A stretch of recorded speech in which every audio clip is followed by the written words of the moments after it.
Maswera sei mhuri yeZimbabwe? Aiwa, nhasi nyaya dzemapurisi dzakaita kudai so. Muri kuona? Tinotarisa kana takatarisa camouflage imbatya zvipfeko zvikutowanika mumabhotiki kana kumupedza nhamo chaiko chaiko mumabheri zvinowanika.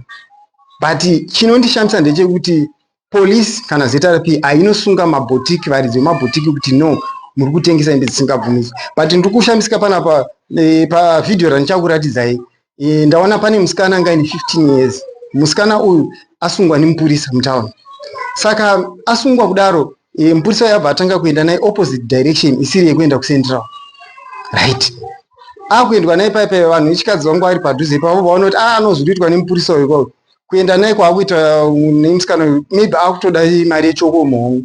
But hasi zvinhu zviri illegal kupfeka camouflage. Hapana mutemo unosungisa unorambidza kupfeka camouflage. Dai zvichisungisa dai vemashops vasingazvitengese.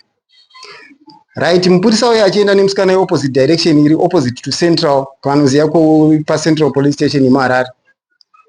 Vakadzi vobva vatanga kuungana manje, like vatanga kupopotera mupurisa uyu kuti kana mamusunga officer madi kuenda naye kuCentral. Inga direction yacho itori padhuze, paCentral patori padhuze than kwamuri kuenda naye. Mwakuenda naye kuChicken Inn kunoitei. Muri kuona? Saka mataridziro angaita mupurisa uyu angaitoratidza kuti munhu anga akatonwa, anga akatodhakwa. Because amai vatozoti officer makatodhakwa inini zvamuri kuita izvi makadhakwa newawo. Mukuzviona? Mupurisa yabva aita hasha ada kuda kutosunga amai vakaramba kuti hamundikwanisi kundisunga. Because inini ndima toita zvinhu zvisiri pamutemo. Saka I would love you to watch this video. More na more your comment section. Otaura zvinhu zvitikaona officer zviri pamutemo here ndazvisi. Watch this video.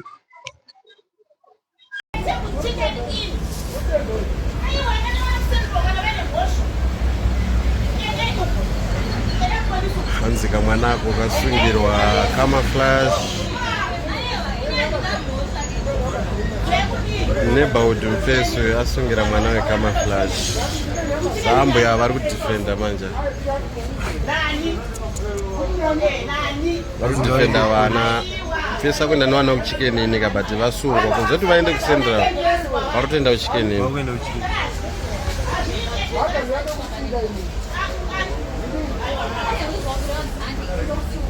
What ndiko era? Ndiko.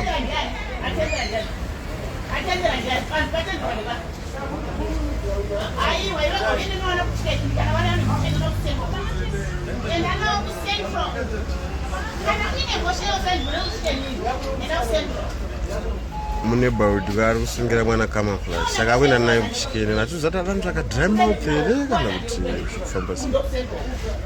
Mukadzi uyu ari kujamuka ari kutidzokerai kumashure kwamuri kubva.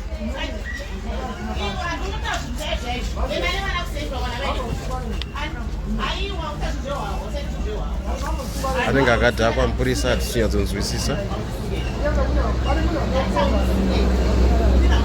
Tinokumbirawo mapurisa acho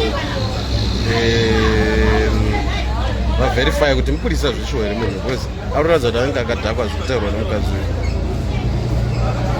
Vasunga mwana uyu ane camouflage but vari kuenda wrong direction kusiri kuCentral.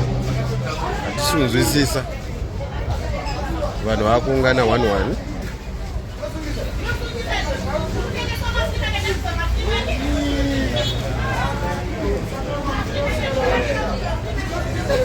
Vanhu vakuungana.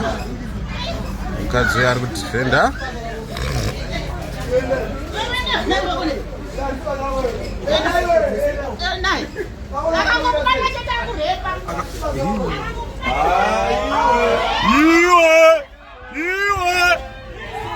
Vanhu vakujamuka.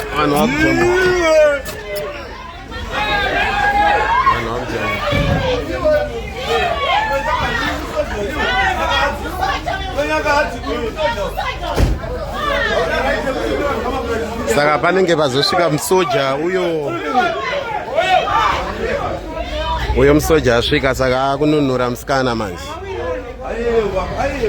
Uyo ane CV musoja uyo.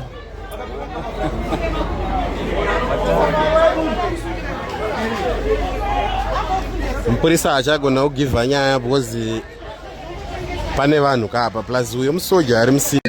So ndofunga maonawo video iri atariri kuti vanhu vatoungana paipe vatoonozvishowa kuti mupurisa ari kuita zviri kunze kwemutemo but ndo vanhu vatinge takatotarisira kuti vanotidzidzisa kuti mutemo unodii.